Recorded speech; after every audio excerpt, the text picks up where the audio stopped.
C'est parti. Donc, on va corriger cet exercice, le théorème de Darboux. Je vais tout de suite changer le nom de l'exercice.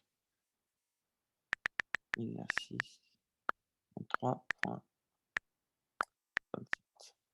Alors, donc, on suppose qu'on a une fonction dérivable du segment AB dans R et on suppose que f' de A est strictement plus petit que f' de B et soit alpha compris entre f' de A et f' de B, montrer qu'il existe un C tel que f' de C égale alpha. Donc déjà, ce qu'on peut noter, c'est on veut donc montrer, on veut montrer que f' vérifie le TVI. C'est-à-dire les valeurs prises par f', donc l'image par f' du segment AB est un intervalle. Donc on suppose que f' de A est strictement plus petit que f' de B. Ensuite, on se donne alpha bien, dans cet intervalle, f' de A, f' de B.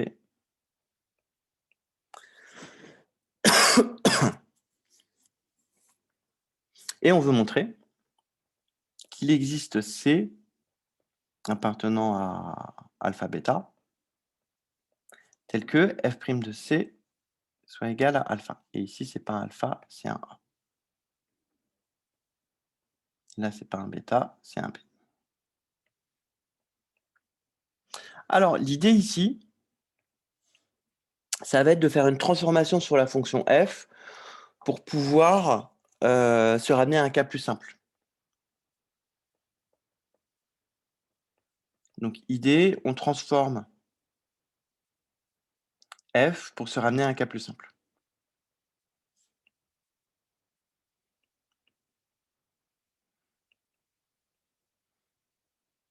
Un peu comme le passage de rôle au taf. Et donc ici, on va retirer à f tout simplement une pente alpha. Donc ici, on considère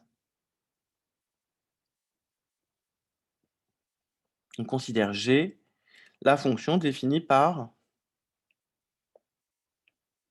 donc la fonction qui va de AB dans R et qui a x associe f de x moins alpha x, tout simplement. Et donc on cherche un point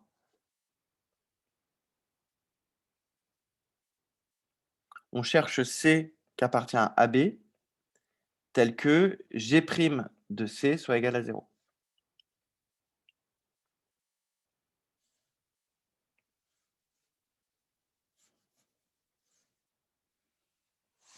Et ça, c'est plutôt une bonne nouvelle parce qu'on dispose du théorème de Rolle pour voir si des points s'annulent. Théorème de Rolle ou lemme de l'extrémum local. On va utiliser lemme de l'extrémum local. Alors, qu'est-ce qu'on a? Eh bien, on a le fait que G' de A est négatif ou nul. Ça, c'est car f' de A est plus petit que alpha. J'ai pas dit évidemment qu'on avait G' qui était égal à f' moins alpha. On a juste retiré à f' alpha. Donc f' de alpha est négatif ou nul, et pardon, f' de A est négatif ou nul, et f' de B est et G' de B est positif ou nul. On va faire un dessin.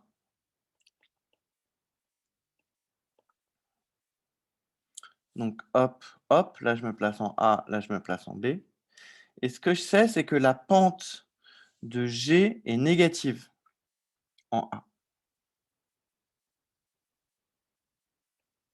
Et la pente de G en B est positive. On va devoir distinguer deux cas à mon avis, selon que G de A est au-dessus ou en dessous de G de B.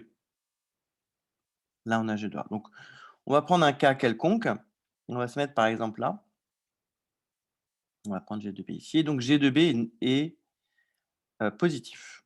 Donc, comme ça. Et donc, si on trace une courbe, eh bien, là, je suis comme ça. Là, je fais un peu ce que je veux. Et là, je suis comme ça. Et donc, des points où la dérivée s'annule, j'en ai trouvé un ici et un ici. Et donc, sur le dessin, on a gagné la partie. Alors, comment on va concrétiser ça? On va distinguer deux cas. Donc, déjà, on suppose que G' de A est différent de 0 et G' de B est différent de 0. OK?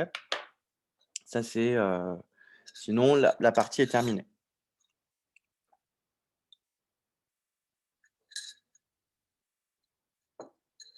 On a donc G' de A qui est strictement négatif et G' de B qui est strictement positif. Ça, c'est juste un petit rien du tout. Et maintenant, on va premier cas. On suppose que, par exemple, on va prendre le premier dessin. On suppose G de A inférieur ou égal à G de B. G de A est inférieur ou égal à G de B.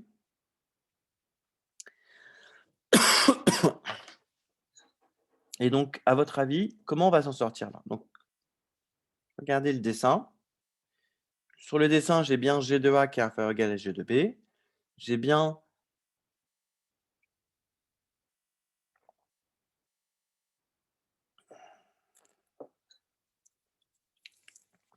les pentes qui sont strictement positives et strictement négatives. Levez la main ceux qui ont une idée à proposer. Et puis, alors, vous pouvez lever la main. Alors, c'est bien, François, mais vous pouvez lever la main avec Zoom. Zoom a une fonctionnalité lever la main. Je ne sais pas exactement où c'est sur votre écran, sur votre tablette ou sur votre smartphone. Mais vous pouvez lever la main avec Zoom.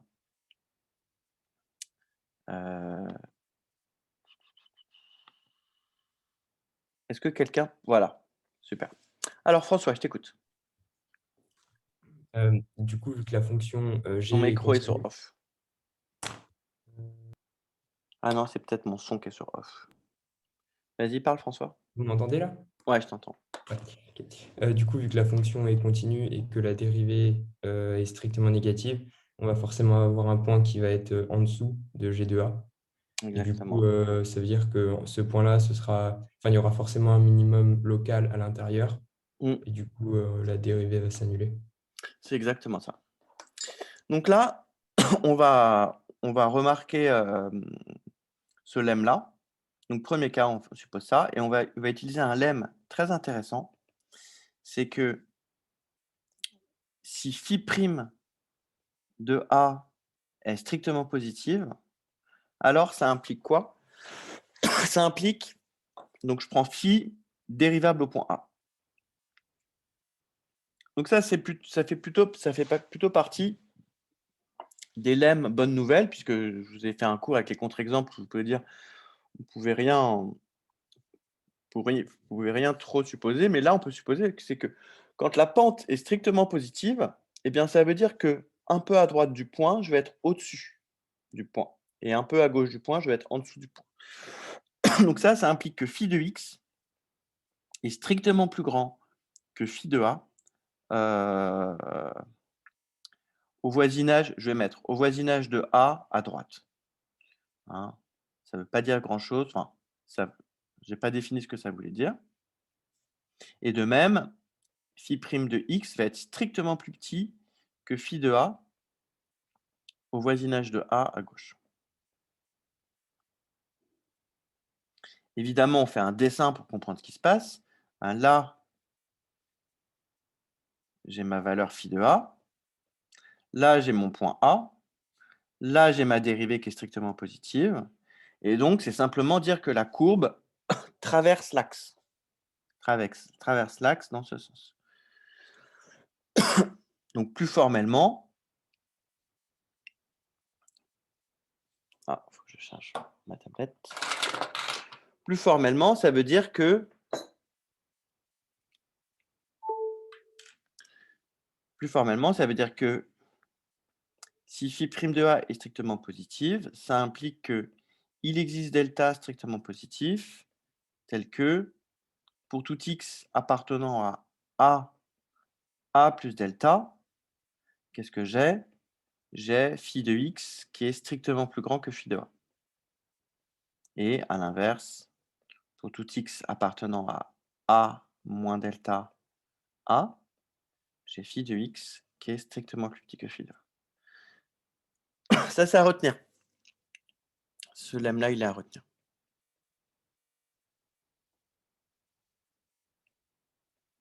Démonstration. Alors, on va faire comme ça. On a, grâce à D2, on va utiliser D2. C'est la première fois que je crois que j'utilise autre chose que D1 ou pour utiliser une dérivabilité, mais on va utiliser D2. Donc D2, je vous rappelle, c'est le fait que f dérivable en A implique f à ce qu'on appelle un DL1 au voisinage de A. Donc D2 nous dit quoi? Nous dit f de A plus H. Alors là, je vais faire ça avec G.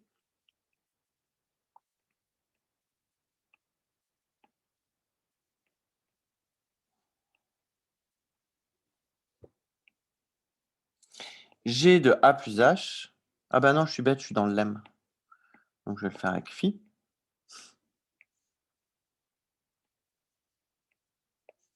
Phi de A plus H est égal à phi de A plus phi prime de A fois H plus petit o de H. Quand H tend vers 0. IE, on va mettre plutôt un donc phi de A plus H moins phi de A est équivalent à phi prime de A fois H.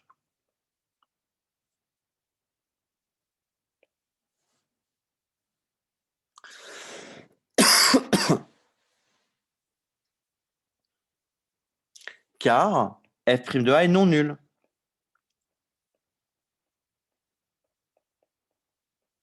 Sinon, j'écris équivaut à 0 et je n'ai pas le droit d'écrire équivalent à 0. Or, grand principe, les équivalents conservent le signe.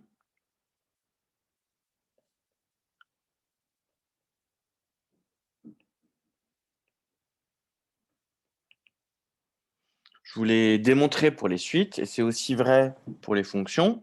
Pour les fonctions, qu'est-ce que ça veut dire? Ça veut dire que si j'ai g de x qui est équivalent à h de x, quand x tend vers a, et par exemple, on va dire alors,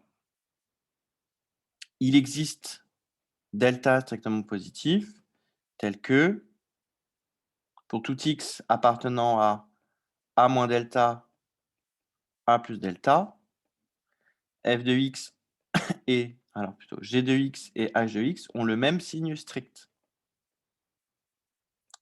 Si l'un est strictement positif, l'autre aussi, etc.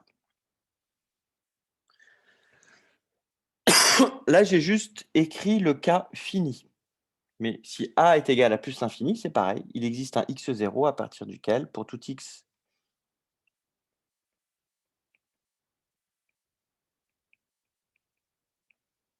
il existe x0 appartenant à R, tel que pour tout x supérieur ou égal à x0, on a x, g de x et h de x ont même signe strict.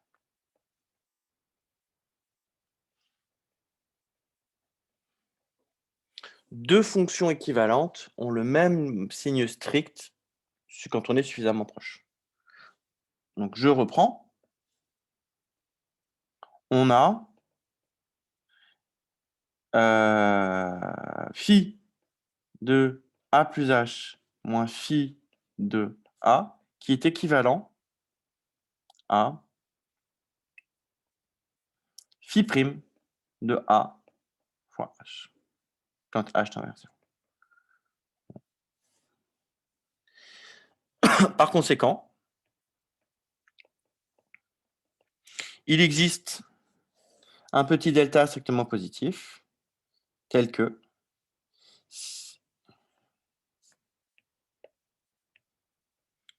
pour tout h appartenant à moins delta 0, bah, phi prime de h est strictement négatif, puisque phi prime de h est strictement positif.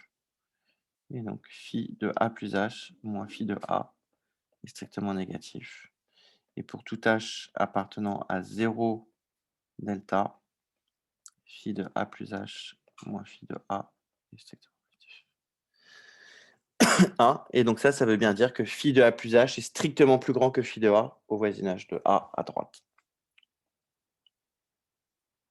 Donc un lemme très important, un lemme très très important, si la fonction est dérivable, j'ai aucune hypothèse.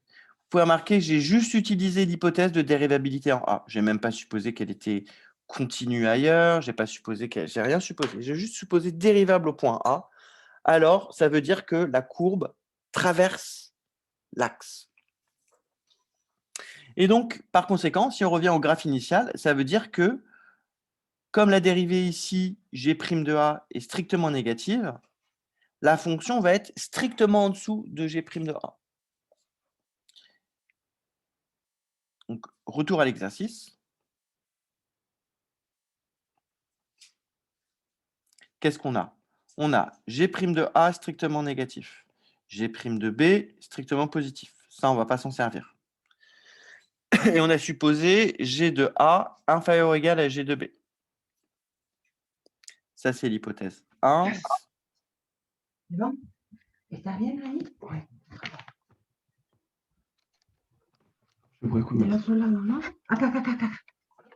Hop, on va mettre Nicolas et sa maman sur muet. Donc, on a g' de A strictement négatif. On a g' de B strictement positif. Ça, on ne va pas l'utiliser. Et on va utiliser g de A inférieur ou égal à g de B. Donc, 1 me donne qu'il existe, finalement, je vais juste l'appeler A' appartenant à AB, tel que G de A' est strictement plus petit que G de A. J'ai un point qui est strictement plus petit. Là, j'ai G' de A qui est strictement négatif. Donc, je suis localement, je pars un petit peu en dessous. Et ensuite, G de B, il est au-dessus. Par conséquent, le minimum de G ne peut pas être atteint ni en A ni en B. Donc, le minimum de G ne peut être atteint ni en A ni en B. Pas en A, grâce à l'hypothèse, j'ai trouvé un G' de A qui est strictement plus petit que ça.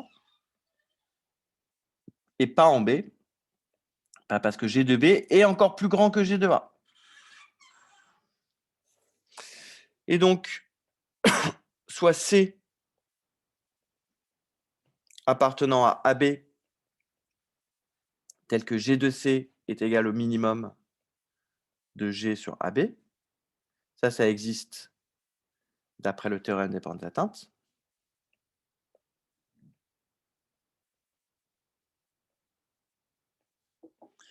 Qui existe d'après le théorème des bandes atteintes. Bon, on a donc bien C qui est intérieur à l'intervalle AB. Donc, d'après le lemme de l'extrémum local, G' de C égale 0.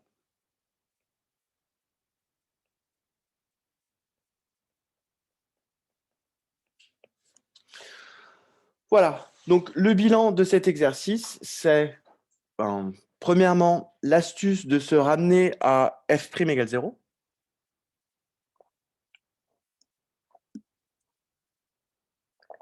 Avec une petite transformation affine.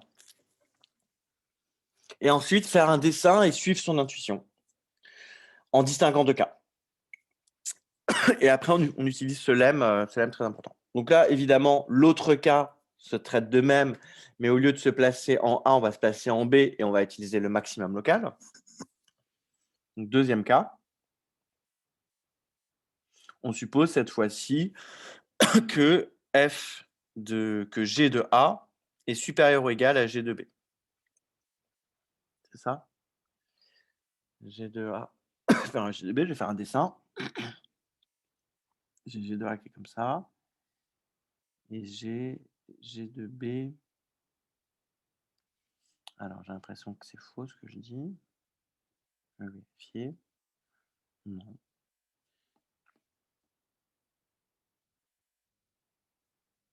Ah bah non, on va encore utiliser le minimum, autant pour moi.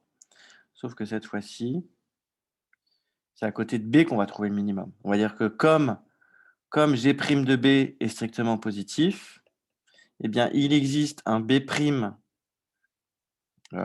inférieur strict à B, tel que G de B' est strictement plus petit que G de B. Donc, le minimum n'est pas atteint en B, et de même, le minimum n'est pas atteint en et le minimum n'est pas atteint en A à cause de l'hypothèse. Donc, ça, de même.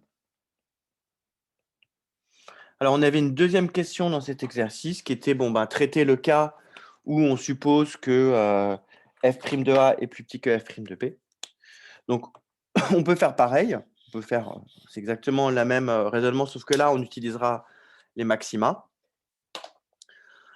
Ou alors, on peut appliquer le raisonnement à moins f.